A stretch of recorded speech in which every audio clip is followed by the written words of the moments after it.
Welcome back, everyone. Today, continuing with the series about decks that you can play. You might see the treasure cups. Today we have Blue Purple Crocodile. Dear list to this channel and to us, really. This is our favorite deck, probably out of this set. It's so fun to play him, and it's so fun to build around him. There's so many ways that you can build him, and there's so many different things that he's probably gonna get more over the future, right? Because his effect is just purely insane in terms of this game, where there's so little card draw, and this leader can actually get more cards every turn, your turn and your opponent's turn. So this is a leader to watch out for the future.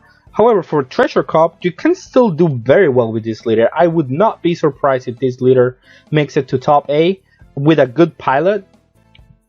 And yeah, this is some of the ways that you can play it. So the first list that I have is one that I already made a video about. This is more like a revised list. I made some changes where I took out one of the crocodiles, I added 2 Mihawks, took one of this one out, and changed this one. I had the stables here, and I changed it for an overheat.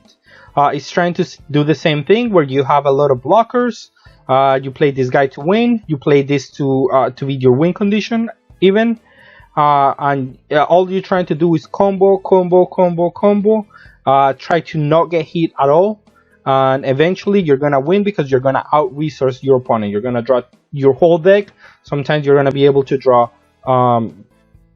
everything that you need, and at that point it's just the opponent. There's some game states where the opponent cannot win anymore because they don't have any more cards and you have way too many cards.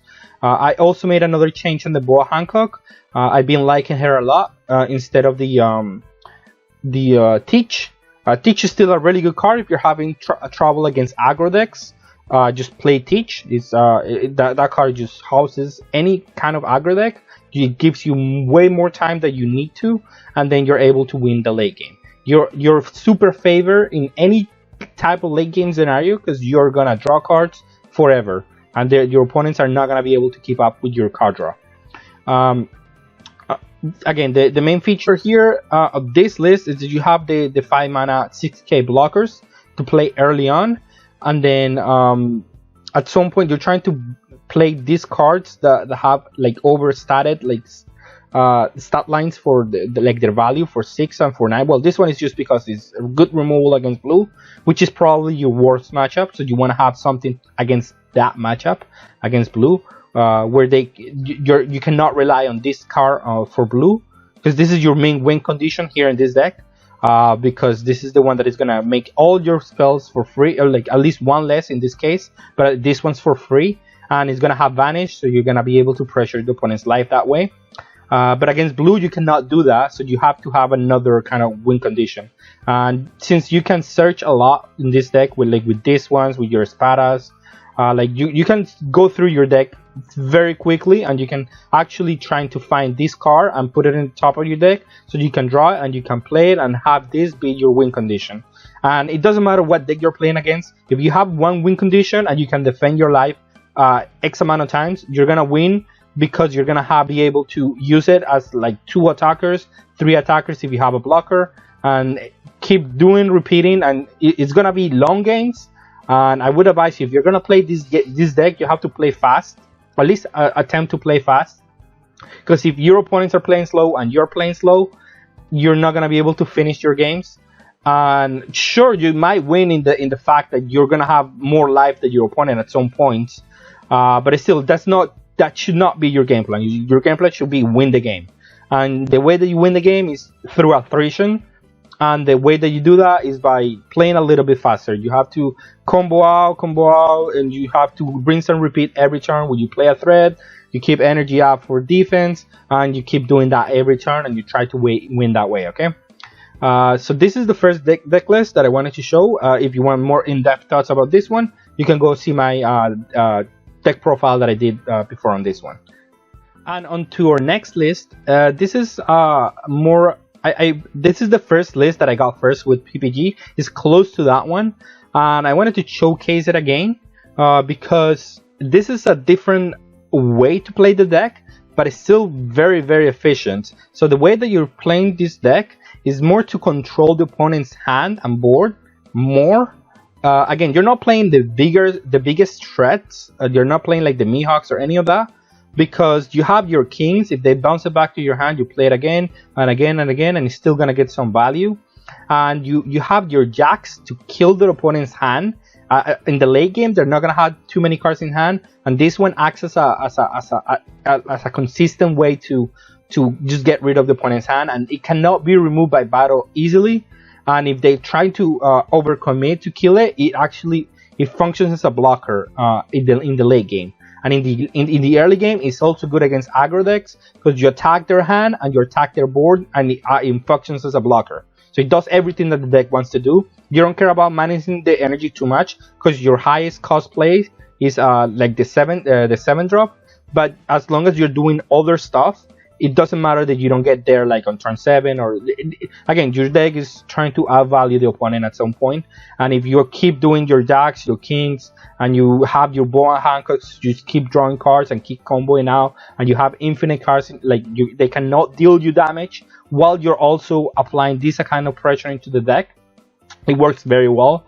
I opted to play this blocker instead of the other one, since you don't need to like rearrange your deck too much. You don't having a 2 energy blocker that has combo power, just a cheaper blocker that you can play going second, and like instead of the 3 mana blocker, I opted to play the jack, because this is the strategy of the deck, right? Playing the jack, playing the king, and just trying to control the opponent's hand and the opponent's board. And eventually you're gonna win, because they're not gonna have any cards in hand, they're not gonna have any board, and you're gonna have 1, 2, 3 threats, and they have vanish, they have discard, and your leader just never dies by battle, basically. If that's the whole point of the deck, right?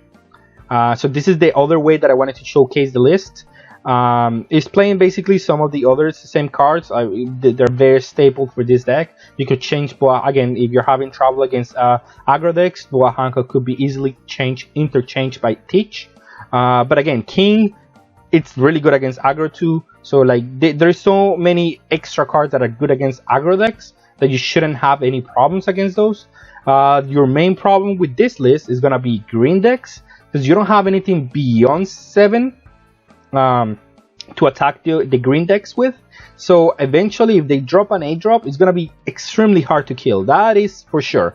You're gonna have to attack their hand and their board, and it's gonna be difficult to win that matchup, since you don't have the tools to just go bigger and just attempt to kill the 8 drop over time. And that's gonna be the main weakness of this deck. Mainly his kid matchup is gonna be hard.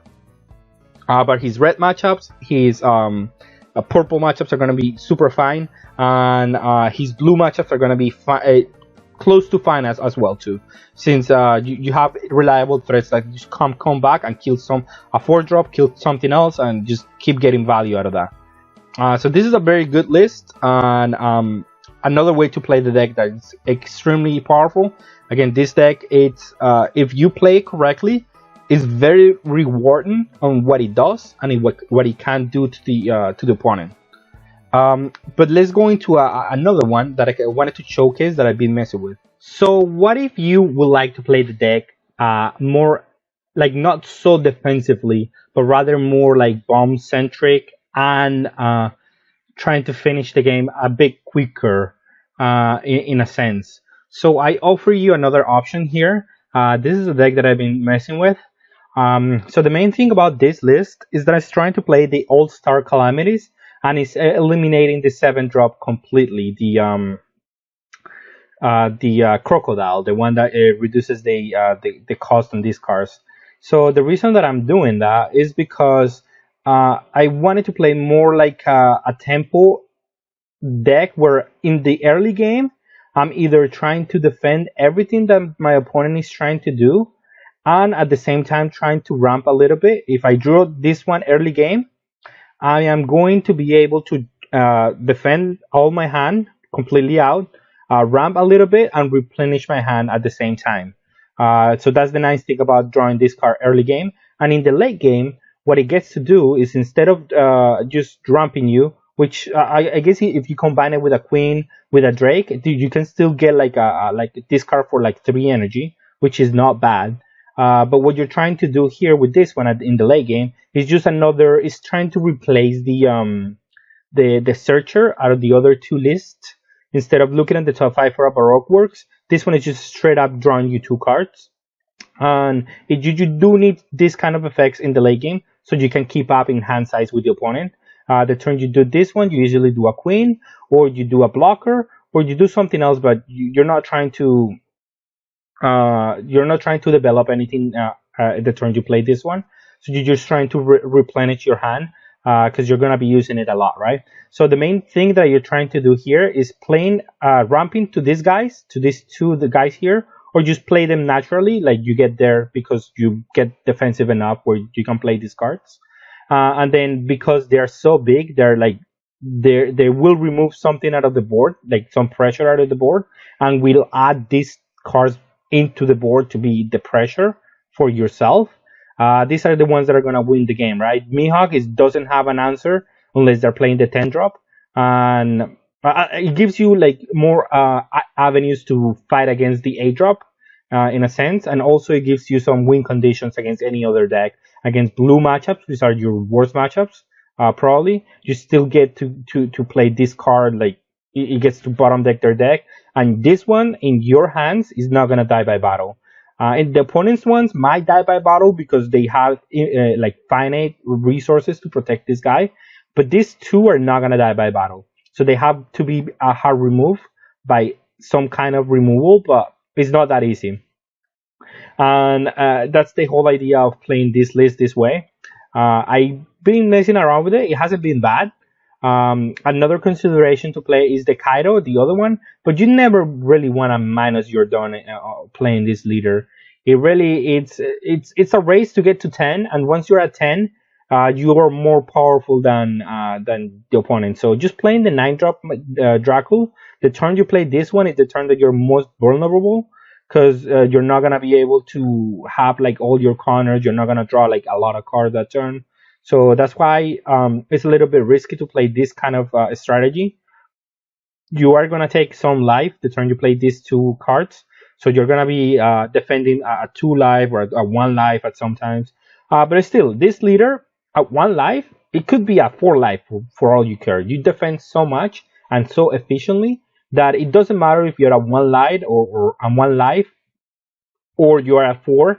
You're still gonna be super hard to kill, especially if you have like already like a threat on the board that is gonna be able to combat their opponent's board and also gives you like the win condition that you're missing here. And that's why I like about this list. If this is what you wanna play, it's another option to play the deck. It's another way to experiment with this leader. There's many different ways to play this leader, and there's many different ways to use him, to just abuse his ability of drawing cards in your turn and your opponent's turns. And this is one of the options that you have in any like it's just a card that doesn't require any other cards to function. It's just a 4 mana card that is just gonna do the job. And if they hit it alive, you still get like to draw a card and ramp 1 energy. So early game, it's also really good to hit it alive. So that's the reason I wanted to showcase this different variation out of the same kind of list. And I'm also playing Gecko Moria and I'm playing Dracul Mihawk because all these cards don't have combo power, and you do want some cycling power here. So that's why I'm playing the Mihawk and the Don Flamingo still, and I'm still playing the Spada, even though I'm not playing the Crocodile, the 7 drop. This card procs the leader too easily. You're usually able to keep 1 or 2 energy up every turn. And this one for 1 energy just procs the leader, and just that's what you want to do. You want to be able to proc the leader every turn, and that's one of the reasons you have to still play the Spadas. And again, that's why I play the Mihawks over the other ones. Like that's the difference over the other ones, because I do want to cycle these cards out of my hand. Once I have 1 or 2 in the board, I don't want to have any more in my hand. I just want the defense, and this is the way to get it done. So that's the deck profiles for today. I hope you enjoy. Please consider subscribing. Let us know if you like the deck profile, if you like any list that you saw here. Thank you for watching.